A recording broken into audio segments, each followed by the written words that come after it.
Hey, everybody, welcome to your favorite podcast, A Girl and Her Dad. Now, I know this may not look the normal setup here or the normal participants, but that leads us to a couple of housekeeping items. First of all, last week, if you were looking for your drop of the podcast on Monday morning, there wasn't one.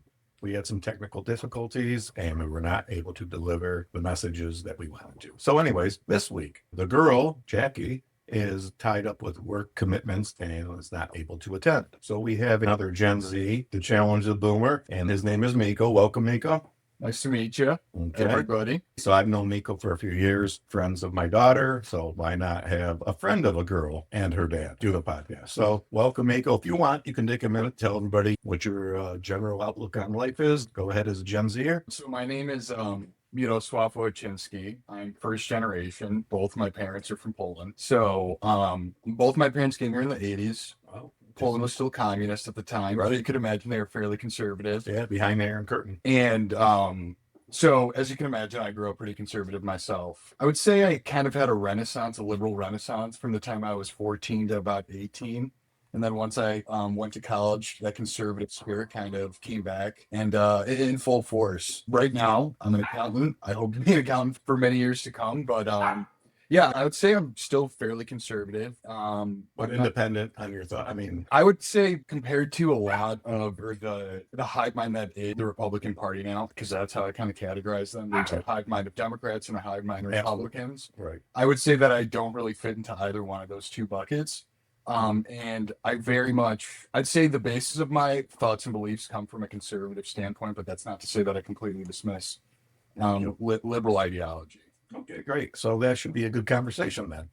So you still have that Gen Z perspective. So the old conservative ideas don't really resonate with all your people your age generations, obviously. Absolutely not. It is funny though. I did recently hear that young men in particular, young white men in particular, have started to transition back to the Catholic Church religion. And it's not just the belief in Catholicism and Christianity, but it's actually going back to church. And to me, those are two completely different things. Right. No, I think you're right. I think there's structure in the society that's just bombarding your generation with instant messages, instant gratification, social media, whatever religion, but specifically the Catholic Church does offer that 2,000 years of sameness for the most part. Mm-hmm. And your generation never had that constant structure that's defined.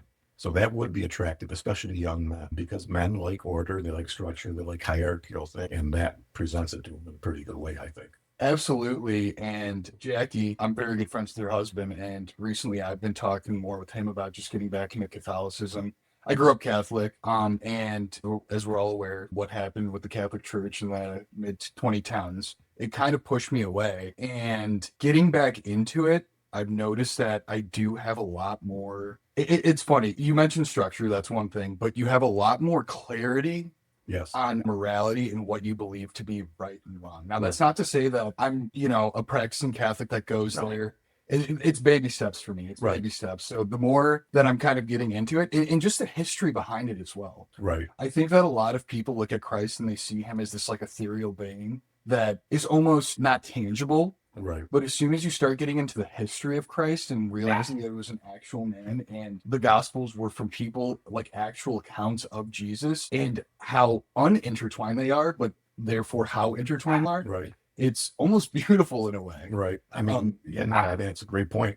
The point about not just hierarchical from the earthly standpoint, but yes, the teachings of Christ and his life, he was a real person. That actually would be attractive because there is really no great role models currently.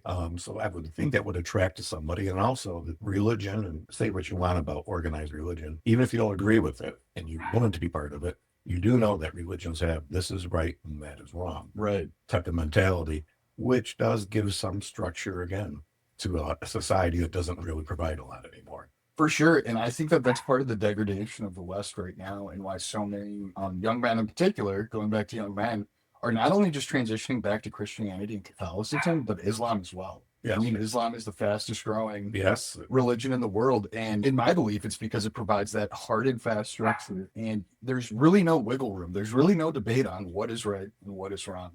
And to your point about role models, I was actually thinking about this on my ride over here and how kind of the nuclear family has collapsed. And young men have become statistically at a much higher rate more depressed. Absolutely. Suicides are up. Their income compared to other demographics are down. And I do believe that it's because there's a lack of role model in their life. Absolutely. So you made a comment just now about the collapse of the nuclear family. Besides divorce issue, the actual numbers of children. I'm not going to make this the subject, but and you mentioned Islam is the fastest growing religion. So Islam people, the Muslims, tend to take it a little bit more seriously in their countries. Now there's a very controversial issue out there, and I'm not going to go into the nuts and bolts of it. I could if I had to, but the West and their degradation, and this does not seem degradation to most people, but artificial contraception.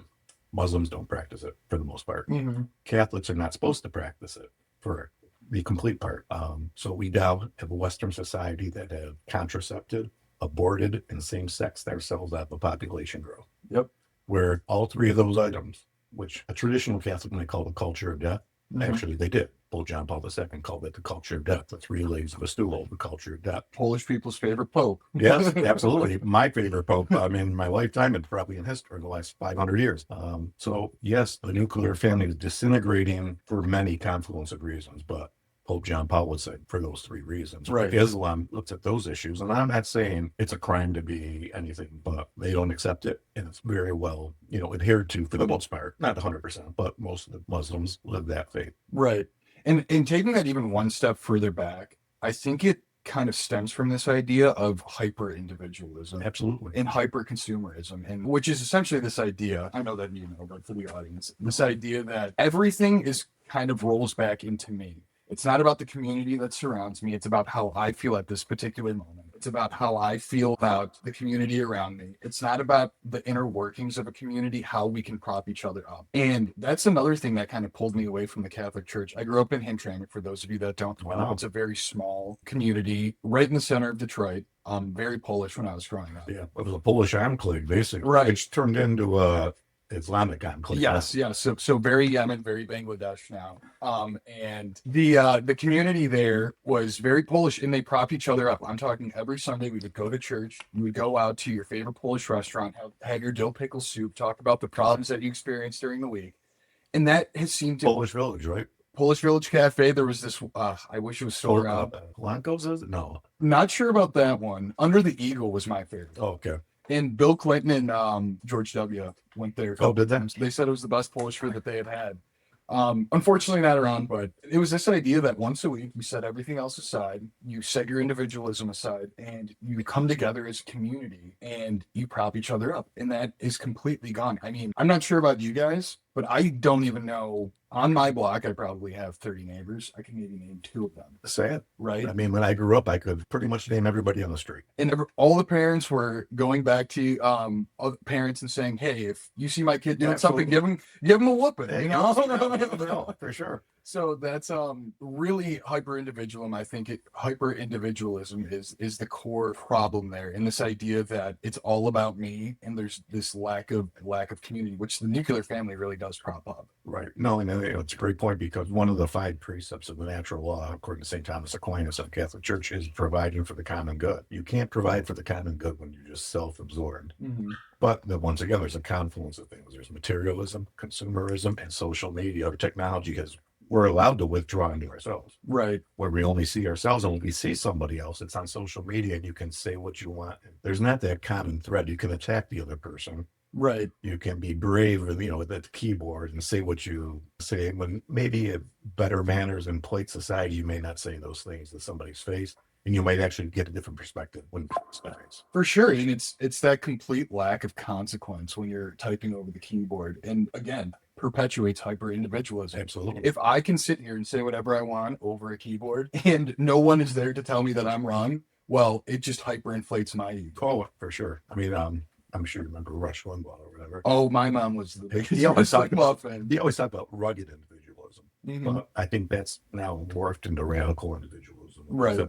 And rugged individualism was a good thing. Be self-reliant, provide for your family, make your way through life. That cowboy mentality Right. of the 19th century. Right, the John Waynes of the world. Yes, exactly. So that was the rugged individualism, but somehow we've transitioned into that radical or hyper-individualism, which, no, it's not good for society. It's not even good for society inside of a home. Right. when you just want to do your own thing constantly and you neglect, here's the tablet for the kids, or here's the, and everybody's withdrawn with their own TV sets, their own computer, their own tablet, and at the dinner table, their own phones staring at. Is there anything that grinds your gears more than when you're out to dinner and you see 4 kids on their tablets? Yeah. And you're like, what are you doing here? Yeah. Or somebody at the same table as you. Yeah. It's frustrating that Americans have lost that ability to communicate face to face. 100%. And to your point, I think that back and forth, the ability to learn and actually have an open mind, I think that's just degraded that even further. Oh, for sure. And I think your generation has seen that more so. Obviously you're raised in the computer age, technology age. Right. So, yeah. So I'm glad you brought this up about bringing up about your faith, because that was my first question and I'll still finish that question with, do you think is there too much faith in the culture or too little from your perspective as a Gen Z? I think this is a very loaded question. Right. And I kind of want to unpack this a little bit, because there is this idea, and I strongly believe this. I don't know if it's really debatable, but I'm sure people would. I think that the West is built on Christianity, Judeo-Christian values. And now that is not to say that the theology itself has been baked into politics. It's just to say that the morals that come from Judeo-Christianity are what impact how people behave. Well, 10 Commandments are in the Supreme Court, For sure. So it's obviously big. It's part of the fabric of the culture, not as much as it used to be. Right. It's still woven in there, and there's a lot of people that don't want that. But, the separation of church and state, which does not appear in the U.S. Constitution, by the way. Sure. Just establishing a no state religion there, but somehow the Warren decision. But do you not? So this might be actually the first time that we disagree. Do you believe that there should be a separation of church and state? Yes, but not the way that it's viewed. The original intent was Jefferson's letter to the Danbury Baptists. They wanted to practice a certain way. He said there is a separation of church and state, meaning you can go ahead and practice what you want. The state won't interfere. We somehow reversed it to say, be careful how you practice because you might offend somebody else. The state has to almost regulate. If anything, we don't have an established state religion, maybe secularism, but now the state is used to prevent certain practices, which I think is not, well, I know that's not what Jefferson meant. He meant go ahead and practice how you want. The state won't interfere. Mm-hmm. There's a separation. Now we look at that separation of you can't even pray on the street. I'm exaggerating. Right. But you can pray from an abortion clinic because you were arrested under the Biden administration. Right. So, it's a blurred line on which society would want to see it from, I think. So you do believe there should be a separation between church and state? Yeah, well, there should be no established state religion. Okay.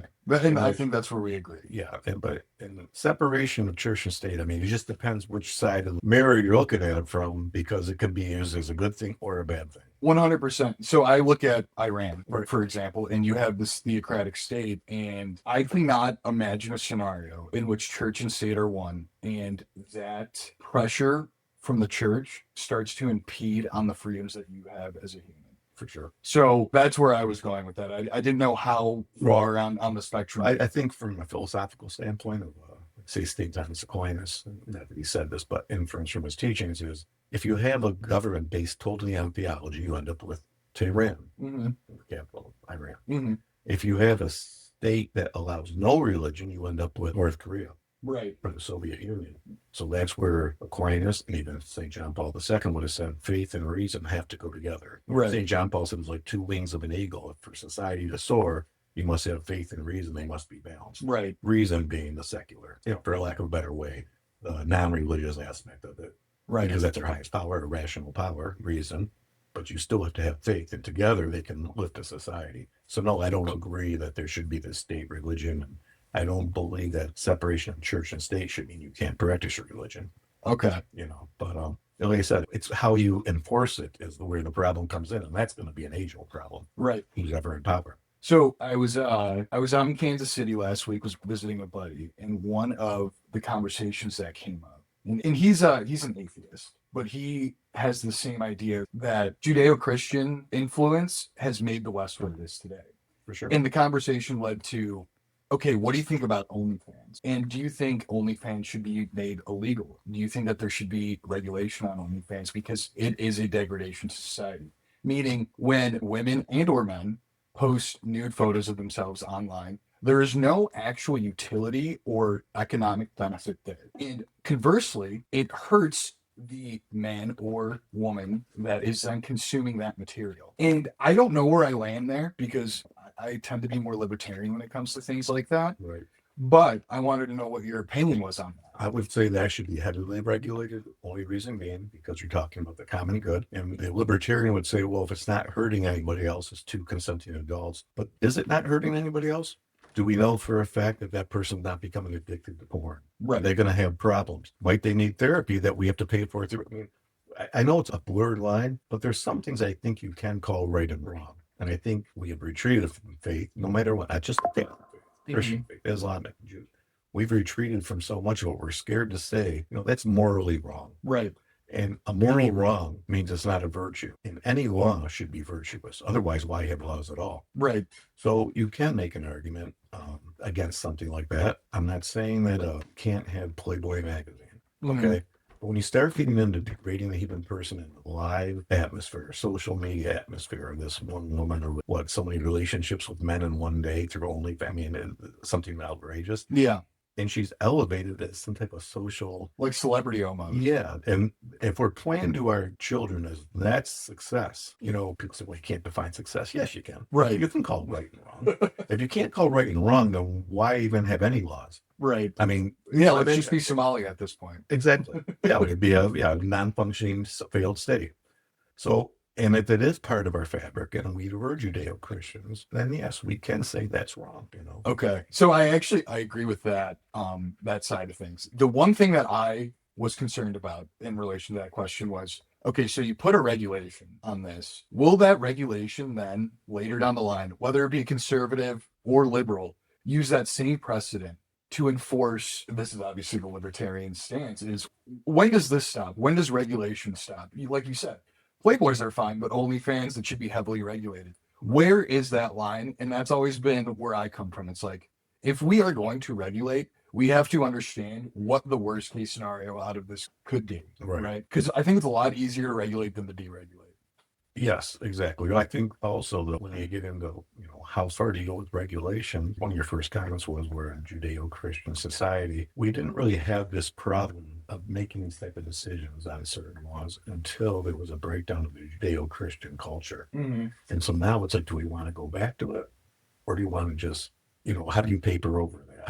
How do you paper over a secular society? Because in a secular society, which is where we're going more and more, even though you said there was a little bit of rebirth for men, but overall, we just got to admit, if we're going to accept no faith and moral from our Judeo-Christian principles and influence in our laws, and we're going to be a secular society, your generation should just accept today that whoever has power can change the laws back and forth. Right. Because it's going to be ruled by gun, if not by gun, by the pen. Right. By signing new laws, and it's going to come down to power. When man comes to agreement, they can come to agreement by faith and reason, or they can come to agreement by power. It worked beautifully. Not everything. Our country is not perfect, but for the most part, Western society, Christendom, worked perfectly for thousands of years.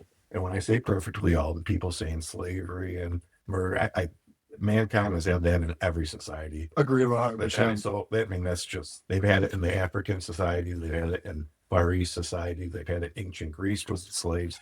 So I don't want to get into that, but overall, and we compare our society, how it was built up against other societies, it was a pretty good system. I tend to agree with you there. Yeah. And there is a sentiment out there that the United States was built off the back of slavery. But I mean, to be frank, if you want to use that logical assumption, then society as a whole has been built off the back of slavery, and we should just tear it all down and start from scratch. Right. So it is a bit of a fallacy there. It doesn't really make a lot of sense. No, I know. I mean, South America had slaves. Right. Africa had slaves. Asia had slaves. It's so, that's a political point in today's world. Obviously. Right. And not justifying any of that. All I'm saying is it's a platitude. Let's call it what it is. Exactly. But it works. So I talking about religion, I kind of wanted to transition into Iran, Israel, what your thoughts on that are. And I think it's actually a good day to bring it up. I know. So the United States and Israel have jointly started, was it Tehran? I honestly haven't got. I don't know if it was actually Tehran or was Tehran. I think I saw it. I believe it was. Yeah. So what are your thoughts on what are your thoughts on that? Well, two things can be true at once in some things. If Israel, which I have a fear, is dictating our foreign policy at times, I have a big problem with it.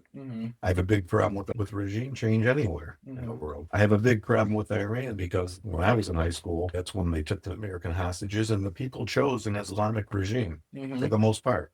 You got it. I mean, it didn't work out well, did it? Right. I don't like to see one American life lost over this. But on the other hand, and if it's Israel influencing our policy, I'm very much against Israel influencing our policy. And they do influence our policy. 100%. To a proportion that's way, way bigger than it should be. On the other hand, if this is, and I'm still not 100% behind it, if this is just definitely not boots on the ground, I would be off the Trump train on that. But if this is airstrikes and naval precision strikes, and what Trump did say this morning was correct. We'll do this for you, but the people of Iran, the rest is on you. Okay. Handle it from here. And I still don't like it. I'm not 100% behind it. But what's interesting, what people are talking about, also, it can be a good thing. It can be a bad. Both things could be true. I want to see what happens. Is there a benefit? Does Hezbollah collapse in Lebanon because they're going to lose their biggest benefactor? That's a plus. Right. Do the Iranian people, which are very proud ancient people, Persia, do they have their country back, even though they wanted to give it away 50 years ago? That's a good thing. Right. But if this is just one more dot along our foreign policy line of Mossad or Israel telling us what we have to do, I have a huge problem with that. Right. I don't know how you feel about that. So I'm actually happy that you went there, because honestly, up until about 2 years ago, I was very pro-Israel. So just a little bit of context from my point of view. I mean, I grew up during the 9/11 age, war in Iraq and Afghanistan, and you hear all this propaganda growing up that, well, we have to spread democracy. These people are suffering. We need to ensure that they have a voice and that they can govern themselves without having tyrannical rule over them. And honestly, it's stuck with me. To me, it was, if the United States can influence positive change in the world, that being implementing democracy, implementing republics, then we should do that. And I never really thought about it after that. I was like, we have the strongest military in the world. We should do what we can. But with this recent attack on Palestine, I've completely shifted my perspective.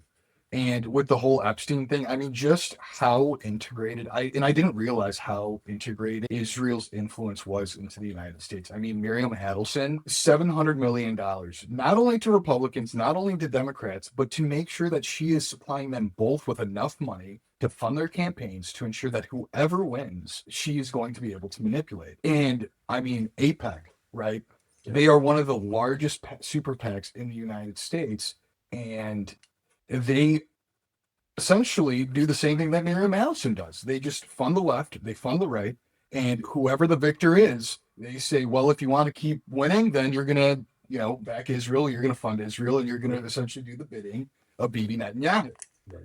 So I'm curious if you ever had that same kind of epiphany of transition. And mine came more from a theological study, believe it or not. So I was pro-Israel. And this isn't about the Jewish people, by the way. I'm happy that you. I mean, the people in Gaza suffered miserably. Hamas, dirtbag organization. Agreed. Had no use for them. Right. So I can say the same thing about Israel. Right. The people are fine. Bring the Jews. The government of Israel, I think, is corrupt and leading us always in their foreign wars, their best interests, right, not our best interests. And so, I hate to cut you off there, but it's hard to even say what those best interests are from the outsider's perspective looking in. It just looks like claim as much land and as much territory as possible and squash any and all opposition that gets in our way. And we will use the United States to do that. And there was a theological reason that they know of that they can get away with it. So as a Catholic, you realize that the new Israel, that was the return of Israel, is not a piece of land. It's the church is the new Israel. Christ is the new, the new Abraham, he's the new church.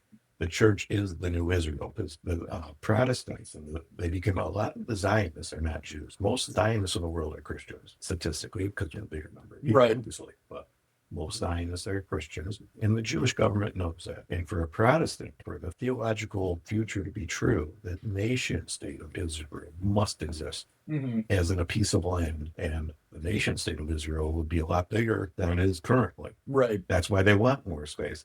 And whether it's a Democrat Protestant or Republican Protestant politician, 75 to 80% are going to be Zionists. Right. Because they... It's the one thing that they always agree on. Yes, exactly. Because there's theological reasons aside from political and wanting to be in power. But in their belief system, Israel must exist as a functioning political entity. For a Catholic, at least an informed Catholic, I would think they would know Israel, whether the nation state of Israel went away again, it never went away because the church is the new Israel. Right. And that's the promise that would be in the Israel. So it's been fulfilled and it will always be fulfilled. So we have that theological difference, even amongst the Christians, Catholics saying, it's there. Don't worry about it. And don't get me wrong. As a political state, they have the right to exist. But I don't think we need to go make sure they have to exist. No more than we need to make sure that North Korea has to exist. Or another topic I wanted to get into, it's not our problem that Ukraine has to exist. I'm just wondering how you feel about that war. So this is also one that I had a perspective shift. Being Polish, Ukraine is right next to Poland. So there is this deep feeling of uncertainty about when does this stop, right? And if you don't know much about Poland, it's kind of been this punching bag for Europe for the past 250 years. Yeah, it really hasn't had a chance to even establish a peaceful state for, like you said, 250, 300 years. So when I look at Russia and imposing their will on Ukraine, first being Georgia, then it was when they first invaded the Donbass region. Sorry, they invaded the Donbass region, and now they're pushing more closer to Kiev. I mean, that's 3 invasions in the past 15 years. And to me, it's like, okay, when does this stop? And at a certain point, if it doesn't stop, it does become the United States' problem because Poland is a part of NATO. Right. And I know that Russia has this stack of papers that are this large saying that they have a right to this land because of X, Y, and Z. And the reason that Ukraine doesn't is because of A, B, and C. So from that perspective, I'm like, okay, from a poll, I'm like, okay, it does bring me some uncertainty there. But going back to what you had mentioned about Israel supporting Israel, why is it the United States' responsibility? Right. I don't understand why not only is the United States funding this war, but I think that we fund Ukraine more than every other country combined. They're using the industries of the United States, that being Starlink. Right. They're using the weaponry of the United States. And it feels like what's going on right now in Europe, what's going down right now in the Middle East, and even South America to an extent, feels very pre-World War I-esque. Right. Where there are a bunch of proxy wars going on, and eventually there's going to be a fuse that is lit. You are not going to be able to stomp it out, and it's going to explode into a conflict like I think that we have never seen. Right. So I would prefer the United States not to be the one to ignite that fuse. Right. See, now, I think we were the ones who ignited that fuse, Russia and Ukraine, because you mentioned the name of the Donbass region. So, not everybody out there, I'm not arguing that Putin's a wonderful guy. He's a thug. You know what, though? Some of our own leaders have been fine. So, that being said, I think we pushed them and instigated that war. Let's face it, we broke every agreement we had with the Soviet Union. We weren't going to push NATO eastwards. Okay, that was the deal. We had countries in NATO right and left every chance we got. And they warned us, don't do it, don't do it, don't do it. And with Eastern Ukraine, there's a lot of Russian-speaking people. They don't speak Ukrainian language. So they're kind of like the red-headed stepchild in the house. Right. Of the House of Ukraine. No to declaim it. You know, exactly. And matter of fact, they're abused by the Ukrainian government on a constant basis for years. But there was a pro-Ukrainian, pro-Russian government prior to 2014. Biden went there and Obama had the color revolution that installed Zelensky, or the Zelensky government, previous president, I forget his name. So we kept picking the scab. I mean, the Ukrainian government, under our influence, pushing it with the Russian-speaking Russians in Eastern Ukraine. And they went to Russia. They went to Putin and said, we need help. And he told them, no, you're on your own. It's Ukraine, not touching it. Right. And I'm giving the general, not going into the specifics, but in the Donbass region, they actually declared independence from Ukraine. I believe it was Germany and France who kind of gave it quasi-recognition of an independent republic. I'm not aware of this. It's interesting, yeah. So now they continue to attack them, lobbing missiles into Eastern Ukraine, Ukrainians into Eastern Ukraine, who basically, right or wrong, say, we're only a republic, don't do that. Right. So who are they going to go to? They're Russian-speaking. They're going to go to their big brother to the east. Right. Moscow. And he once again says no. We need to work it out. We need to negotiate this. We kept telling them. I mean, they weren't doing this on their own. Nothing happened. They weren't. And to the point was, in the first 2 to 3 weeks, that war should have been over. There was an agreement made, and we were supposed to go to Turkey to sign the peace agreement. They were going to protect those 2 republics. They expelled Ukrainian troops out of those republics. The Russian army did. And it was Boris Johnson who was the prime minister. He flew to that peace talk and said, "This deal's off. The West wants this war." Right. So should it have happened? No. Did we instigate it? I believe yes. Could it have ended? Yes. Did we keep it going? Yes. Why do you think we kept it going? Russia is rich in resources. If you could break the Russian Republic apart into pieces, the oil, the minerals, if you could break that country into 5, 6, 7 republics and keep instigating it in Georgia, because that was another color revolution that was sponsored by the United States. You could have the Mossad and the CIA doing that and MI6 and all that. And you could break them into 4, 5, 6 republics. You're going to get 2 or 3 of those republics that owe you. That's very cynical. But if you start looking at the trajectory of how it all went, you start thinking in the 80s, when it was still the Soviet Union, the Republican Party was anti-communist. It's funny. The Democrats were always hard on Reagan. They're good people there. Why do you want to do this to the Soviets? Why are we risking war with them? They were like the pro-Russian people then because it was a communist country. Right. So after the collapse of the Soviet Union, not that they're pro-democracy, but they're an oligarchy. They're not communists, though. All of a sudden, the Democrats now hate the Russians. It's almost like they loved them when they were communists and can't stand them now. But I think there's a bigger picture going on there. Like I said, I'm not arguing that Putin's a great guy, but I don't know. Is Xi Jinping a great guy? Is Mark Carney in Canada a great guy? Right. Is Keir Starmer a great guy? Fair points. Fair points. Do they order people killed? What does our media focus on? Big bad Putin. He's going to march across Europe. It's been 3 years. He's got about 200 miles of eastern Ukraine. But is that not the result of the United States and NATO? Oh, sure. Sure, but in your heart of hearts, do you think he would have marched past Ukraine? Do you think he would have kept going? It's tough to say. When has he stopped? He hasn't stopped thus far. Okay, so but what are you judging him against? What else did he do? He invaded Georgia, and then he took the Donbass. Once again, being instigated in a color revolution, a pro-Georgian government, overthrown by support of the West. But do you not not think that there are politics that... Okay, what is then Russia's ultimate goal? Their ultimate goal was to rejoin the West. That's the sad part. It doesn't get promoted a lot. See, I disagree with that. I think that their goal is to restore the Iron Curtain. And to bring the Balkans back into Russian possession. So here's a big, we have our first big major disagreement. This is good though. Absolutely not. He made overtures prior to all this. Now he's saying, well, he's friends with Iran. He's friends with North Korea. I get that. Right. All we're doing is pushing into China's arms ultimately. But I want to go back to one point. Let's say that we have a pro-Canadian government next to us. Well, maybe not so much anymore, but okay, China does a little bit of a color revolution. Okay, and then get a pro-Chinese government. How do you think we would feel? Better yet, say and south of the borders, take the first 100 miles into Mexico, there's a bunch of English-speaking WASPs. Okay, Christian WASPs. From Mexico City's policy is to harass those people. You think the United States should go and help them wait Anglo-Saxon and Protestants with their military? If Mexico City kept lobbing missiles into them and harassing them, and they keep asking the United States for help, what do you think Washington, D.C. would do? Of course they would go out. But that's not what's going on. There's a big difference because this hypothetical is predicated that the Chinese government could actually take over.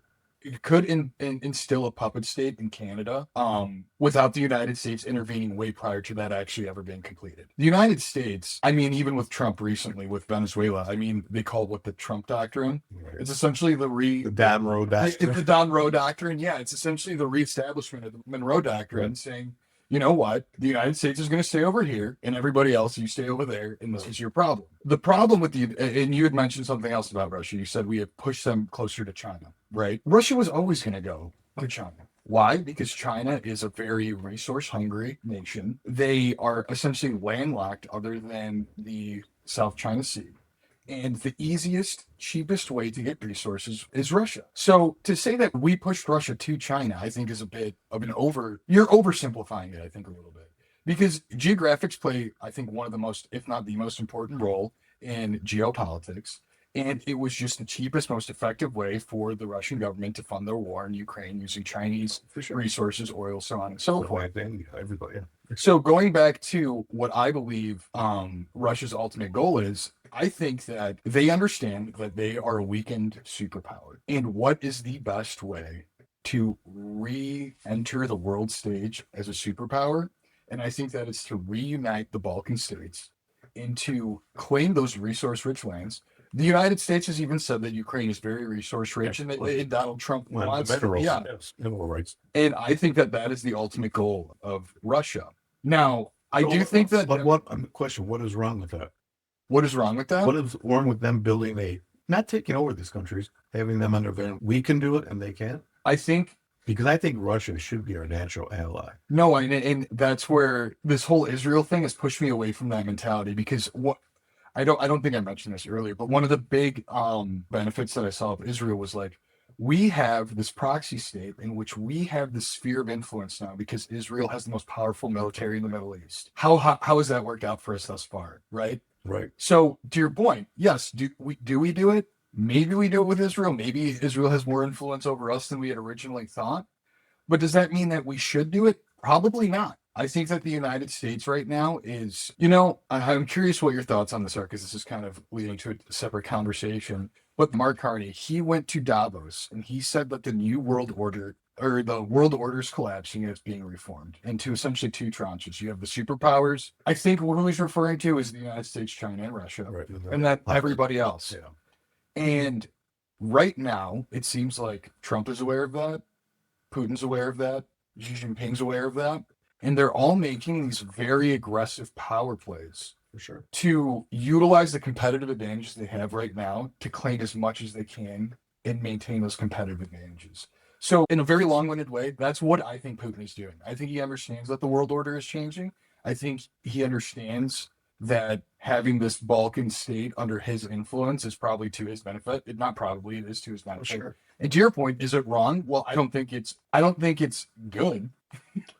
I don't think it's the morally correct thing to do. I mean, I don't think. what do we lose if Estonia is aligned with Russia? Well, Belarus is aligned with Russia. I mean, Sweden is aligned with us. Norway is aligned with us. Denmark should be aligned with us. Right. Or Greenland, I don't know. But so what is wrong with Belarus, Estonia being aligned with her? Not under their complete control, but the same relationship we have with our NATO partners. Well, I mean, I guess I don't see the problem with that. And a bigger problem I don't see a problem with is when I say pushing to China. Why should? Of course, they're going to do business with China. Hell, we do more business with anybody with China. Right. If they wasn't pushed to China, we pushed ourselves to them. But if you go prior to the Russian Revolution, Russia was in a sense part of the West. They were that Christian nation. Are you talking about early 20th century? Early Okay. 20th century. Okay. They were part of the West. They were, Mhm. I mean, obviously their landmass being so big, they were also kind of both sides of the world. For sure. But even India was as foreign to them as it was to Great Britain. Yes, Right. correct. Yes. But I mean, there's a lot of benefits of having a better relationship with Russia for the entire world and for the West. And I think Putin knows that also. Yes, he's going to deal with North Korea. He's going to deal with China. He'll have his deal with India. And I think he preferably wants to deal with the West Mhm. if he could. The Great Reset when Hillary and all that back there had the reset button. Everyone jumped that was. I mean, they were willing to talk to the West, and we pushed them away over Ukraine. Mhm. We pushed them now to be an enemy.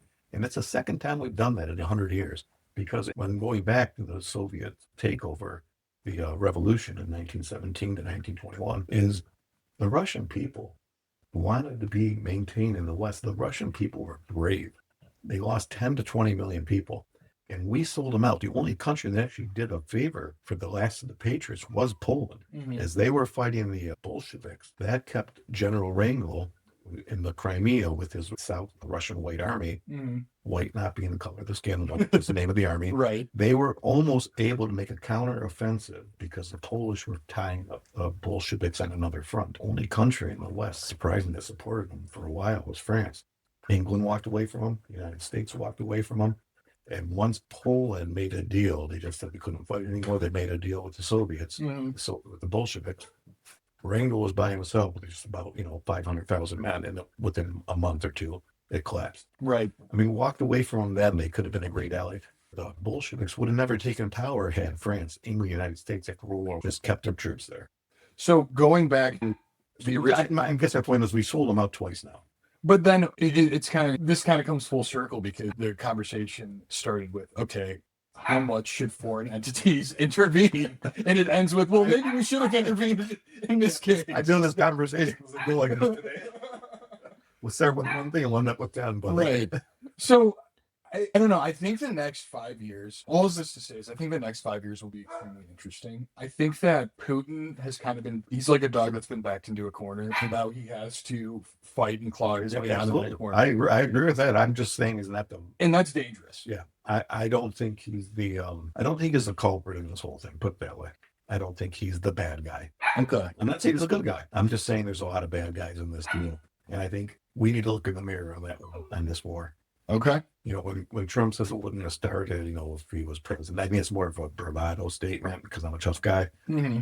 but maybe it wouldn't have for that reason. But I think Trump, go back to 16, they hung Russia around his neck as some type of crime to talk to him. Mm-hmm. From the beginning, there was a group in this government and the administrative state, the world order, whatever, that did not want us to be friends with Russia. Right. I mean, right from the get-go with Trump, as soon as he's sworn in, prior to him being sworn in, they made Russia a bigger enemy to us because he's colluding with the Russians. They turned them into this evil government working. It's cabal, yeah. Yeah, and if you start thinking about that, well, wait a minute. We overthrew the Ukrainian government. We pushed the middle war with Russia. Trump wanted to reach out to Russia in his first term. Mm-hmm. But he couldn't because they painted him as making some type of underhanded deal with him to win the election. It has been an anti-Russian crusade for about 10 years, 15 years. And I'm just pissed off about the 100 years ago. One that I wanted even out. Interesting. Yeah, I wish that I was more politically involved during the early 2000s, that transition from like the 2000s to 2010s, because I do agree with you. There is this narrative surrounding Russia that Russia is bad, and there's no redeeming qualities there. They had 90 years of bad. Right. Or not even 90 years. Right. Closer to 70, yeah. Yeah, 70 years of they were bad. Prior to that, okay, you were czars, Russia. Mhm. It was kings and queens. You know what I mean? Right.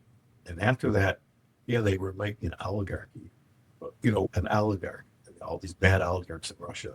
You know, we get oligarchs there. We just call them billionaires. Yeah. I mean, yeah, and that's, I kind of wanted to transition to that as well. Not as much to billionaires, but more to the MAGA movement. Okay. How are you? So going Already to, part of them are. absolutely not. So I think this might be where we really start to diverge. So as I had mentioned at the intro of the podcast, I consider myself fairly conservative. I mean, I'm pro-immigration. I think that is lost upon a lot of people, that conservatives are historically very pro-immigration because it keeps labor cheap, it keeps small businesses afloat. I am very for, you know, the pick yourself up by the bootstraps mentality. You know, just making sure that we have a balanced budget. I don't want to operate in the red for the rest of my life, and then finally it explodes, and I'm the one that's kind of holding the bag of shit. Right. So I would consider myself a conservative in that regard. And I voted for Trump in 2016. I voted for Trump in 2020, and I refused to vote for Trump in 2024. Vote for Kamala. I didn't vote for either. I could not bring myself to vote for Kamala. But I could not bring myself to vote for Trump. So what MAGA policies are you opposed to? So Forget his personality. yeah. I don't want to talk about it's irrelevant. Yeah, I don't want to talk about his personality at all. But I think that MAGA is just synonymous with populism. And populism is, I think, a very dangerous ideology, especially the way in which Trump is using it. So one of the first things I had mentioned is pro-immigration. My parents are immigrants, and as long as you come here legally, it is literally the backbone of the United States. We are a country full of immigrants, right? At the end of the day. When you have this very anti-immigration policy for illegals, and this rhetoric expands to, okay, legal immigrants too, I'm not so sure about that.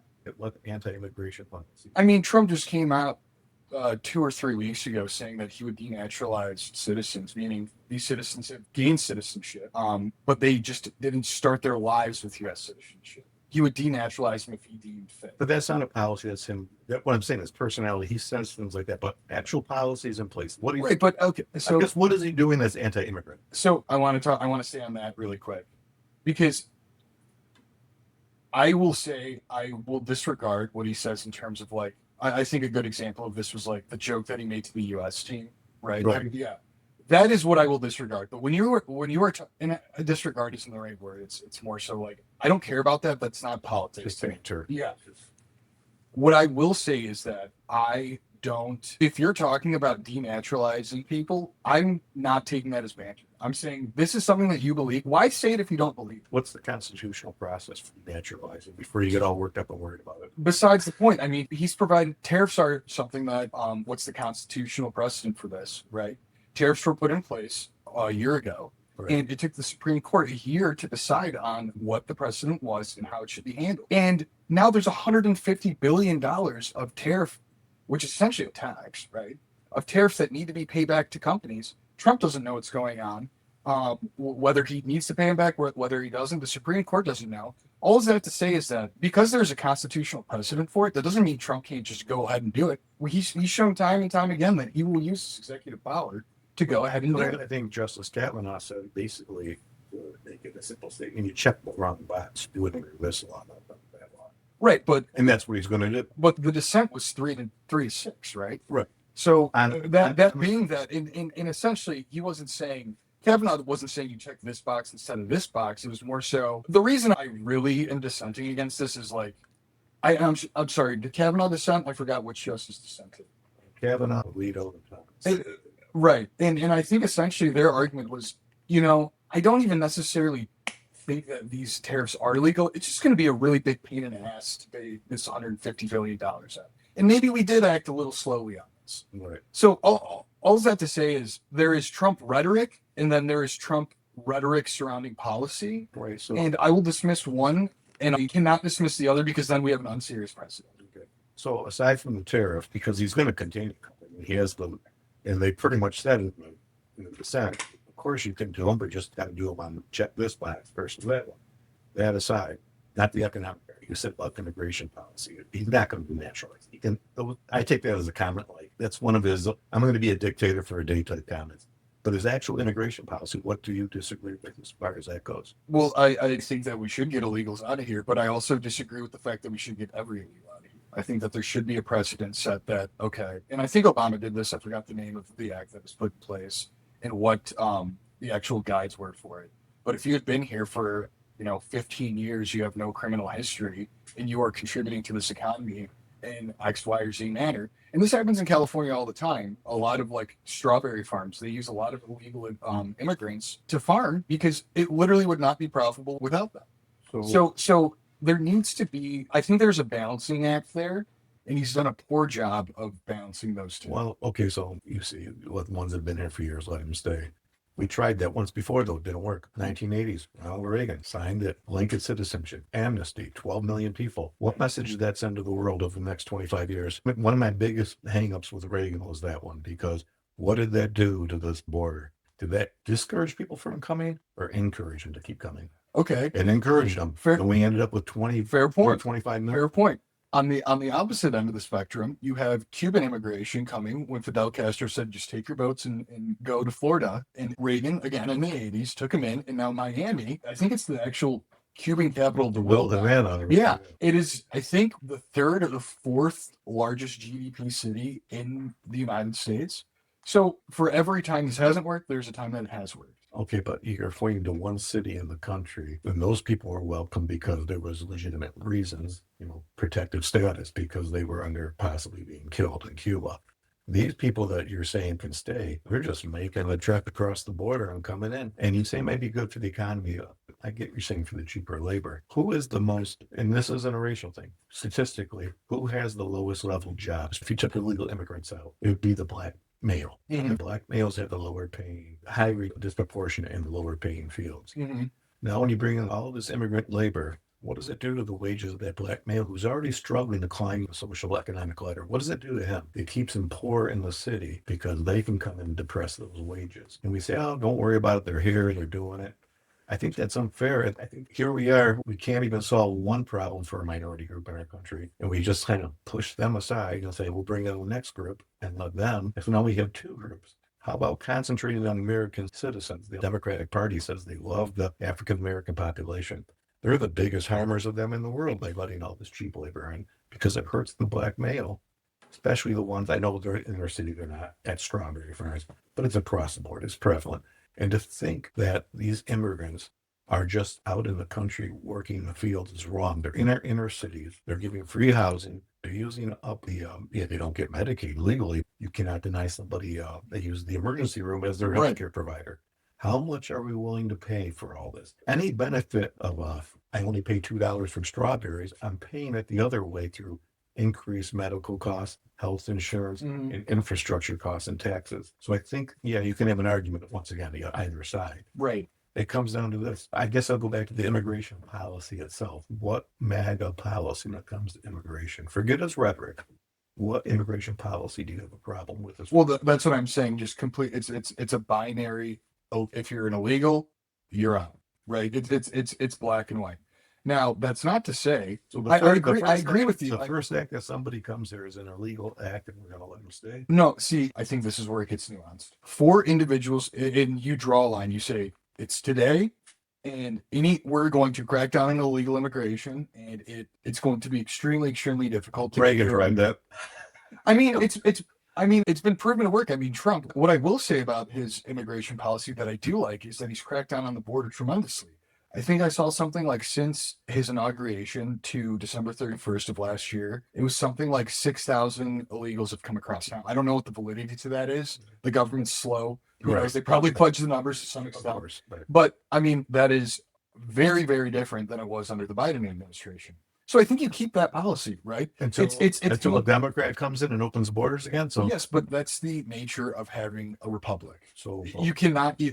Power is going to change. Yes. So knowing that it's going to change, why don't we say, let's get these 20 million out of here? They shouldn't be here in the first place. Whether we want them here, they shouldn't be here. Let them apply the legal way back through, which he's doing. If they Right. self-deport or they agree to go, they can immediately reapply to come. yeah, but that doesn't mean they can get in. No, then why should they? I mean, we stopped them at Ellis Island. We said we had enough. Mhm. And we closed down. We closed it down. We said we got what we got. Why can't we as a nation determine that? Why do we have to say, well, 20 million came. Let's just sign amnesty and but we're going to close the border until another president comes in and says, open the border. And they never got rid of the 20 million. And now another 20 million come in and we're going to play this out the same way. How about we do this? How about we enforce our immigration laws? Right, but I also think that this is a fairly partisan issue. I think that Clinton had said, I mean, there's speeches coming out now, and funny enough, it's conservatives saying, look how these Democrats acted to immigration policy during Clinton versus how they do. So Clinton was the same way. He wanted our borders safe, secure, and closed. Obama was the same way. He deported more illegals during his, I don't remember if it was during his 2 terms, or I think he deported more illegals during his first term than Trump did during his first term. So it's not to say that it's going to change. I think Biden, and let's just get the elephant out of the ring. Biden was Not running the show. yes, right. There was something else going on there. I don't think we will know anytime soon what was actually going on there. But to say that, okay, just because somebody else is elected, that they're just going to open the borders, I think that's a little bit oversimplified. I think that there is a very strong case to be made that we should have our borders secured and closed. Now, I do know the other side. Well, if you let illegals in and you can like gerrymander their voting rights, well, it obviously benefits the Democrats, so on and so forth. Right. I need to see more evidence behind that, right? And to your other point about, do I think all these illegals are good? Absolutely not. I mean, they were just talking about that cartel leader that died in Mexico or got killed in Mexico last week. Right. And how he has infiltrated, I think, 42 states. Right. Right. And they are selling drugs in 42 states. I don't like that. Right. Obviously. But I don't think that people understand the ramifications if we deported 20 million people. We talked earlier about the nuclear family, about the population crisis that is upon us. Deporting 20 million people doesn't help that in one bit. But see, it's your answer of a broken down moral system of the 3 legs of the stool of a culture of death. If your answer is, well, we'll have this moral structure and be hedonist and decadent, we'll just import people who aren't, or who already have kids. I mean, that's not solving the problem. You know what I mean? That's putting a Band-Aid on the it's not. Agreed, but if you have a bunch of Mexicans come in that tend to be very Catholic, it maybe doesn't solve the problem. It doesn't hurt it. Yeah, but I mean, you're importing people that you have to then their infrastructure has to absorb and pay for. So as a Gen Z person, what does 20 million people do to the rental and housing market? That's a fair question. However, And what does it do to healthcare costs? have you been So to, my position, I'm in my 60s, uh, it'll affect the economy. It's not really going to affect me much, right, assuming not, something direct, but as the overall economic picture, the Gen Z population will be affected greatly. right, It already is being affected greatly by it. right. I, I think that a lot of Gen Zers would not be moving to Mexican town regardless. That's my opinion on it. I think that a lot of these illegal immigrants move to poorer neighborhoods that people don't want to live in regardless. And to me, the housing problem really comes, especially in urban areas, it's really a product of regulation and the inability to reclass or rezone areas for apartment buildings. I mean, they're talking about this in New York right now with Mamdani, and he's talking about rent control. One of the stupidest ideas I've ever heard. I mean, how competition is the way that I feel like you solve any pricing problem. But if it's almost impossible to rezone, how do you create more houses for competition to flourish? Right. So that's where I think that problem lies. I don't think illegal immigration is the crux of why things are so expensive. But I think that it has a very menial impact, but I think it's the ability to create and the ability and regulation impeding on that ability. You don't think 20 million people, no matter where they live, just because they might live in bigger cities, those doesn't affect housing prices as you move out to the suburbs? No, well, absolutely. Because the people they are pushing out, they're being pushed out somewhere. Right. Okay, so I mean, it does affect, I think, the housing prices. I mean, I believe there are studies on that. I don't know. I can't quote one right now, Right. but I think it's worth looking into that they probably have a negative effect from a person wanting to buy a home by making homes affordable. I can imagine that it has an impact. To your point, I don't know what the impact is, but like I said, I think that there are other factors at play that disallow for housing to be cheap. I mean, the average cost of a house in the United States is 40 years old, and it's increased by like 10 years over the past 10 years. So for every year that's passed since 2016, it's become you're waiting 1 year longer to buy a house, which is That's insane. because of the massive amount of dollars in the market, Right. flooding all prices up. But everything contributes to that problem. Healthcare costs go up. Why? Because of illegal immigrants. So what they do is you take basically 350 million people. So you take an 8% growth of population in a short span of time. Everything's going up in price. Let me unpack this. Housing demand, medical demand, dental demand, school demand. Putting those kids in the schools, requiring more money, all takes resources that are usually tax funded. Because inversely, I'm thinking about What they produce. what they produce, the dollar velocity, therefore that goes into the economy, and then the adverse GDP effect. Again, I don't know what these numbers are. I think we're getting into a territory that I think both of us don't know. And we're really conceptual. I think they're going to tune this out here in a minute. I know. If you took X amount of people, yeah, I start pulling out like the black mercantiles, like how to price an option out here. Right. And I'm like, so next subject is we got in the lead on MAGA. What other MAGA policy you're unhappy with or happy with? So, and this is where it becomes difficult to distinguish like what is Trump and then what is MAGA, because it's really a lot of things that Trump does specifically that I don't like. What the biggest thing right now is Trump's pressure on the Fed. I think, and people disagree on this, but I think Jerome Powell is one of the best Fed chairs that we've had ever. I mean, he soft landed us from a recession in 2020. I think the only time that that's ever been done. Now they call him too late Powell. Was he too late on a couple of things? Sure. But his pressure on Jerome Powell to lower interest rates and then essentially putting in a puppet Trump to replace Powell is something that very much worries me for the Fed's ability to combat recessions in the future.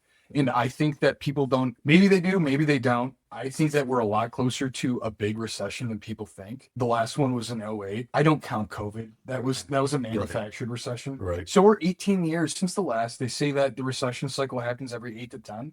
Right. So we're about 8 to 10 years past due.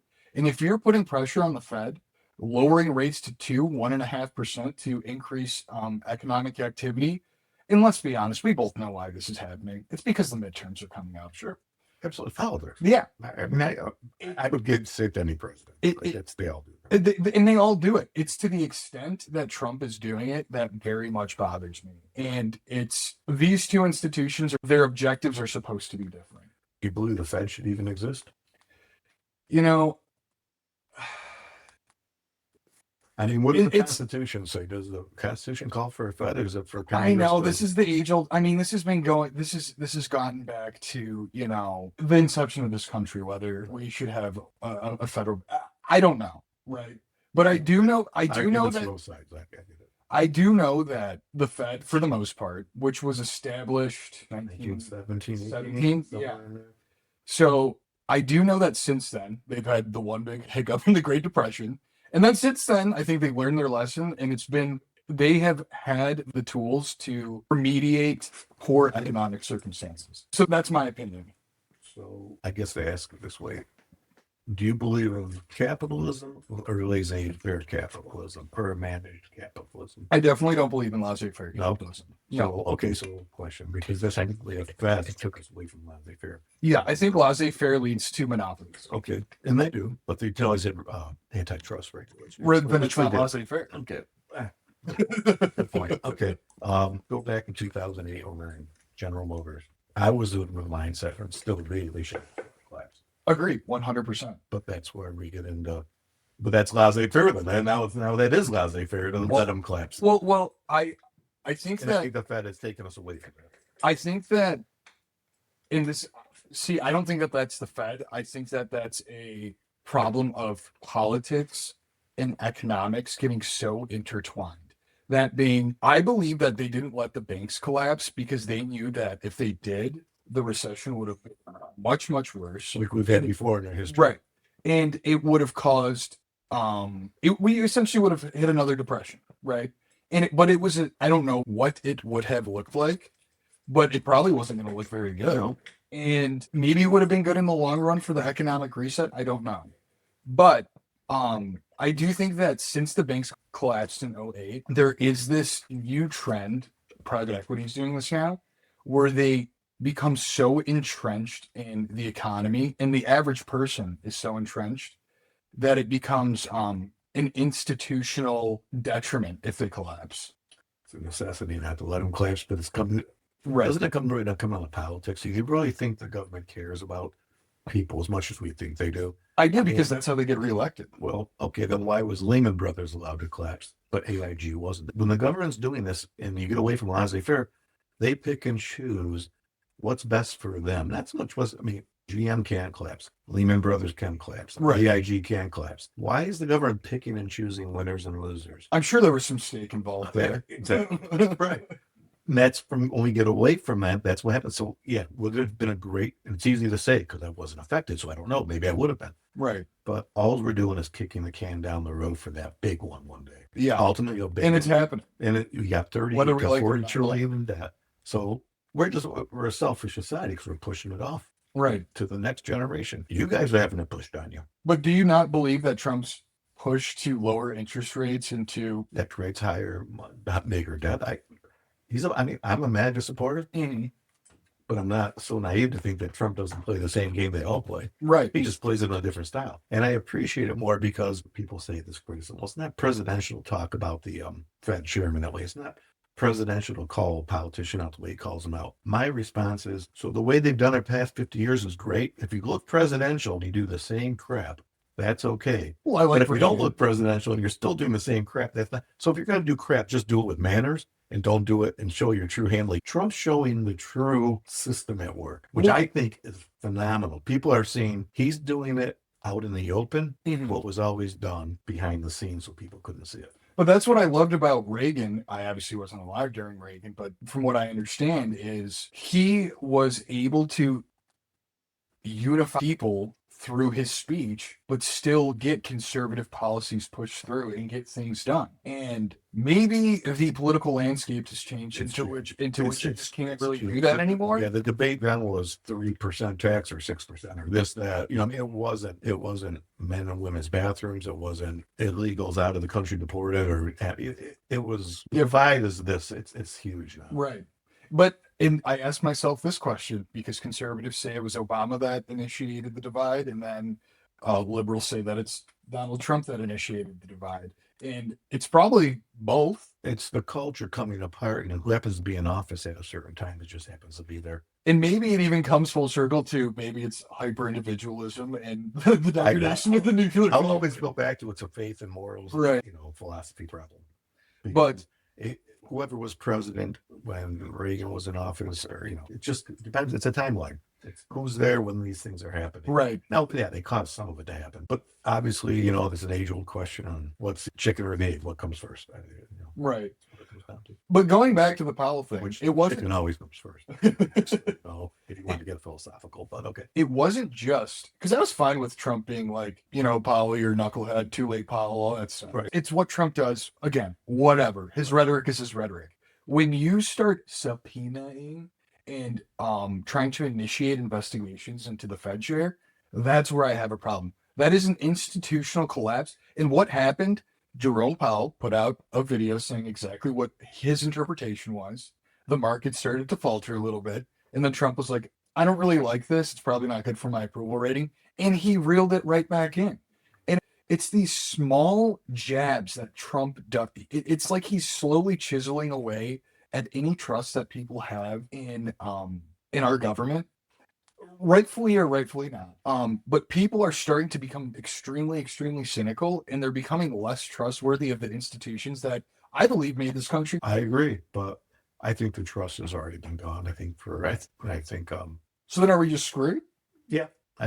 no, I mean, not to be that cynical, but to a degree we are. I Right. think there's going to be as you said, a recession. I think no one is above what's going to probably come our way in the next 10, 15, 20 years. Mathematically, you cannot grow yourself out of when your interest payments out of your, it's a trillion per year of your budget is interest payments on debt. Yeah. You got to make some cuts somewhere. And it's going to be painful. Yeah. At some point, whether you initiate the pain or Right. the pain is initiated upon. Now, I read articles, maybe it can revalue the price of gold at 50,000 an ounce or whatever. And then what we have would, and then take Right. the debt. I'm not an economist, but you hear all these ways to get around it. I don't know. But if you took just our mathematics, as you look at it today and our national debt and what's going on, I think it's all just theater. Yeah. Any other anti-MAGA? Those are my big two. Tariffs are obviously something that I'm not big on American protectionism. So what did we do before the income tax revenue? What? Yeah, but similar to how you said the political landscape was different under Reagan, the economic landscape is much different now than it was in the early 19th century, right? But so Early 20th century. But do you think that other countries, they can charge us a 20, 30, but we can't charge them? You think that's good economics policy? The United States right now, or prior to the tariffs, there was an unspoken trade-off, right? In which the United States, they would be levied tariffs against them, but they had massive spans of influence amongst Europe, the Middle East, not really Africa, but that was the unspoken trade-off. Is that fair? Was that the correct route to go? Maybe, maybe not. But the United States also has industry that other countries do not have. So France, for example, they essentially don't allow any wine except French wine in France. And it's very essential to their economy to do so. The United States does not rely on one single manufactured product like that. In fact, we're a service-based economy. We have a lot more nooks and crannies we can kind of get into. How do we become service-based? Well, this is a separate conversation, but Why are we service-based? Because of maybe tariffs against us through all these. well, no. I disagree with that. You don't think? I think it's cheaper to go. well, of course, but that's not because of tariffs. Right. The fact of the matter is, somebody in China, the median income there is $7,000 a year. So Canada or Mexico, same thing. They can tariff our products and they can take our factories, and we become a service economy. right, but it was going to happen regardless. If you want the standard of living for a person in the United States to go up, well, you have to pay them more money. The adverse effect of that is, unfortunately, people are going to go elsewhere with their labor, right? So it's almost forced upon you that you become a service-based economy. China's actually experiencing something very similar right now, where in their urban area, a lot of people are making enough money, they don't want to work in a factory anymore. Right. And these jobs, along with their population problem, I should say, these jobs are starting to get moved to Vietnam, Yeah. India. Oh, yeah. For sure. And it's just the nature of having a manufacturing based economy in which at a certain point, if you want profits to continue to go up, if you want the standard of living for your constituents to continue to go up, then Has our standard of living, the service economy brought us a great economy? Or has it been financed by the government through debt? oh, I think it's been financed. I think it was. Now, I'm not here to tell you whether it was right or wrong, but we are where we are, and I don't think that Right. I don't think tariffs are bringing any sort of industry back to the United States. Well, it's kind of early to say that, don't you think? I think it may be early to say that, but just based off of simple economic principles, if I can pay $1 for an apple here, or 50 cents for an apple there, I'm always going to choose the apple that costs 50 cents, right? That it's just the nature of economics.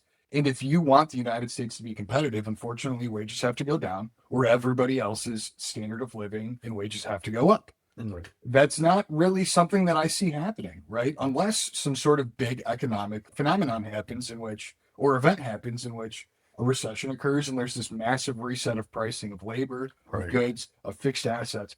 I don't really see that happening. Now, I will say this on the tariffs.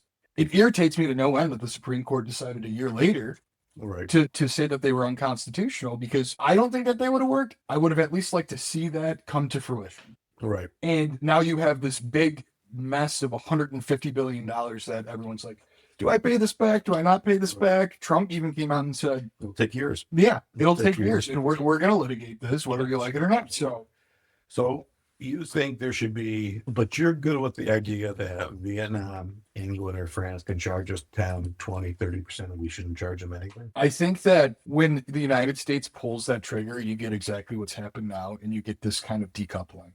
But where's, okay, so Because, like I said, there's this unspoken rule that the United States they get influence in spheres of influence, and you get to profit off of the people of the United States. And you're seeing this now that tariffs have been put into place, this whole Greenland thing with Trump. You're seeing this decoupling from NATO and the EU and the United States and all these smaller nations. You're seeing it with the United States and China. You've been seeing it with Russia and the United States. So you get this decoupling, and I don't know if that's good. I would say that's a good thing, don't you think? I mean, you say NATO. I'm not arguing against NATO, but who foot the bill in NATO for most of the years? Oh, the United States. Yeah. Who paid all the tariffs for most of the years? The United States. Okay, who sent men and women to war all the years? For the most part. The United States. Okay, so the system not that you are, but the system that you're saying shouldn't really be changed. How has it really benefited us? That's not what I'm saying. Okay, because it hasn't benefited. When you really look at the big picture of it, how did we come out of this whole deal if Canada? Well, it worked until the 90s. If Canada, England, and France called us their best friend only because we're defending them, letting them charging us high tariffs, protecting their markets at the expense of our market, and then you get the liberals here saying, "Well, Trump's risking that friendship." Risk that friendship.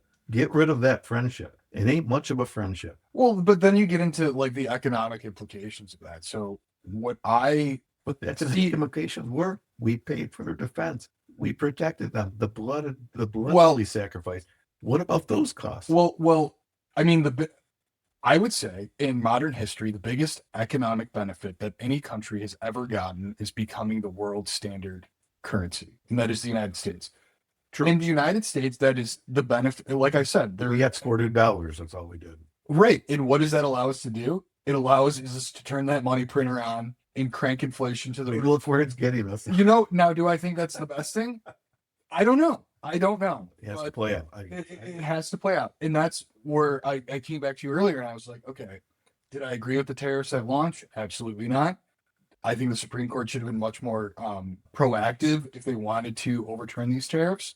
And now that it's been a year and $150 billion have racked up, I kind of wish they just kept them just to see what it is. The decoupling is happening, and it's whether we like it or not. Did you notice yourself, besides from the usual 2 to 3%, did you notice massive cost increase because of tariffs? All the experts said that we were just going to be a cataclysmic event. I mean, it's hard to say. I don't really buy a lot of like, I just entered like adulting, right? Right. No. Fair So, enough. so for a Gen Z, like this isn't my third vacuum I bought. This is my first vacuum I bought. So I have no frame of reference of how expensive things were before. I will say food has felt pretty stagnant. Yeah. But the United States produces food, and we actually subsidize our food production. Right. So it's hard to say. But according to like the economic forums and reports that have been released, there's a one-time price hike, and that's that, right? Yeah. I just think the people that are arguing against the tariffs, I'm not saying you, the general argument is like, if you were to say, well, that's not laissez-faire capitalism, but you're trying to maintain that system while everybody else isn't playing by the same rules. It's kind of an unfair ask of the United States to continue. Yeah, I know we get the reserve currency, trade the dollar for oil originally back in Nixon. Well, we still get to do that. Yeah, we still get to do that too. So why can't we? I think what Trump is more, currently saying is, how long are we supposed to get screwed here? And you know what? If you want to have those rules, we're going to have them too. And that's a fair question. And maybe that there's some undertones, something that, common people like you and I don't understand, where this decoupling is almost being forced upon the United States. So in that manner, if this decoupling was inevitable, which at some point it probably was, sure, then I mean, you should probably cut your losses before your losses are forced to be cut. So that's my take on it. And I do think that we have gotten the crap end of the stick for a while. I don't know if things should have been so abrupt. I don't think that, and it wasn't. I want to mention this as well. And again, this comes down to, okay, is this Trump or the policy itself? The way that Trump was utilizing tariffs, where he was rolling them out, then rolling them back, and then rolling them out, confusion in the market, inconsistency. It's not good for long-term stability with trading partners that you have. It creates distrust, regardless of if you're going to be dealing with them in the future or not. right? But did the market really have? I mean, if you took a snapshot of one day, it went down to 800 points. The market's gone up what, 5,000-6,000. All the fear mongers, the market's going to crash, or 50,000 now, like 70. So all the what the 60 something experts who said the market will just nosedive. This will be horrible. And you know what? The experts were right for about 3 days, down about 2,000-3,000 points. Right. And then it went back to, you know what? They bake the tariff into the cost. Everything gets worked out. They'll price it accordingly through competition. The exporter will eat some of it because they still want to export. The importer will. So it's not a complete 100% tax, because the exporters give up some of it because they know they got to sell their product. In capitalism, it all kind of works out. And, the price of the product didn't shoot up 15%. And guess what? We got $150 to $200 billion in our coffers. In the stock market was 50,000. And the countries came to Washington, just like he said, and they made their trade deals and they gave up. Why was it such a bad thing? Because not for you. Right. For a lot of the liberals, it was because Trump made the deal. And that's dangerous, because I hate the man so much that he actually made a decent deal. For all the saber rattling, all the crying, you're ruining our friendship with Nate, this and that. Right. They all came in and signed the deal. I mean, and we got a couple $100 billion. Right. I mean, like you said, it maybe in the short term, I would like to know how this plays out in the long term. But yeah, that's any economic policy. Right. You know what I mean? We always got to say that about any policy. Right. But this was one policy that was saying, for lack of a better way, he's putting America first. Now, are the billionaires going to get 98% of that? I don't know, but you know what, though? They always do, don't they? Yeah. I mean, and that's to your point about the Dow and the stock market. I'm also of the opinion that that's artificially inflated. Yeah, absolutely. Right. Yeah, for sure. Like when you are saying that companies like Nvidia are trading at 50 times their earnings, I mean, it doesn't. But that's for that's. I know that's another because, yeah, I agree. I'm only promoting the Dow, but I think there's a lot of problems. Right. I agree with you. We're probably exactly on the same page on that one, because You can have another episode on that. Right. Yeah. That'd be another. We can have Mako back for another episode. Everybody out there, while my daughter is out of town on work or whatever she's doing. No, this has been awesome. No, I'm glad you could make it here and got some really good conversation. So anyways, since we can't solve the economic and war problems, let's try something. What about the political problems? What's your thought? Okay, so you're not a MAGA guy. No. Fine. Yeah. Right. So we have the midterms coming up. Probably going to get his ass kicked. Maybe the Republican Party. Yeah. Probably, which First of all, every midterm for the president. For the incumbent, yeah. It's a beating for the most part, Right. historically. Unless you're Reagan. Right. Yeah. But shortly after the midterms, you're going to have 28 around the corner. Because as soon as November's over with this year, all the attention is going to be on the next presidential election. 100%, yeah. So you're not a MAGA person. Let's say J.D. Vance or Marco Rubio get the nomination. Let's say J.D. Vance, since he's the vice president, gets the nomination. And let's say Kamala or Gavin Newsom or Jasmine Crap gets the nomination. AOC. So let's see. Okay, and there's no independents running. Miko's got a choice to make. I have a choice. You have a choice to make. Is it MAGA 2.0 or 3.0 with J.D. Vance or Marco Rubio? Or is it Jasmine Crock of Crap Democrat Party? So, again, I think that there is a lot to it. So, for J.D. Vance in particular, let's start with J.D. Vance. Smart. I agree. I think he's a smart guy. I have read some things about him that make me a little uneasy. That being that one of his handlers is Peter Thiel. Yeah. He's been involved in the Trump orbit though for a while. Yeah. And we didn't really talk about it. We didn't touch Right. on it much, but the Elons and the Peter Thiels, I am not a big fan of. No. I think to the point about the nuclear family and Catholicism or Christianity, more so the Judeo-Christian values. Two guys that are antithesis. Yeah, they are transhumanists. Yeah. They believe that humanity is kind of just a stepping stone into something greater, and that is something I don't even know enough people know about. That's another episode. Yes. Transhumanism by itself could be 3 episodes. Yeah. Seriously. But it makes me very uneasy just thinking that those are the people. Like, to me, politics are for the constituents. Now, has it morphed into something else? Sure. Yeah. Palace, city state for me. Right. Ancient Greece. Yeah, for sure. So when you're talking about transhumanists running or being the backers of people like J.D. Vance, it makes me uneasy. And when it comes to his policies, I think that they're kind of, and this is for a lot of people that are in the MAGA sphere, it's really hard to say what his policies are because it's kind of Trump or bust right now. He takes the ball, he runs with it. Exactly. What he has to do, like a good vice president would do. 100%. So it's really hard to say what his policies are. Rubio is somebody that I think that I'd be a lot more interested in finding out about. He reminds me a lot more of like that old-fashioned conservative. Right. I mean, his take on foreign policy with Cuba is actually something that I really like. Yeah, I'm just not tied to it personally, but fair enough. For sure. I mean, being a Cuban himself, it's hard not to be. Right. Similar to my stance on like my Polish heritage. Yeah, exactly. Right. But that would be somebody that I would be a lot more interested in learning about. Again, still don't know a lot about his policies. He hasn't really been a part of the main stage since I think 2016.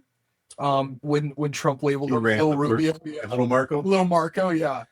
So I'd have to kind of brush up on the policy, and that is honestly something that I'm a little concerned about with the quote unquote Republican Party. What is it going to look like after Trump?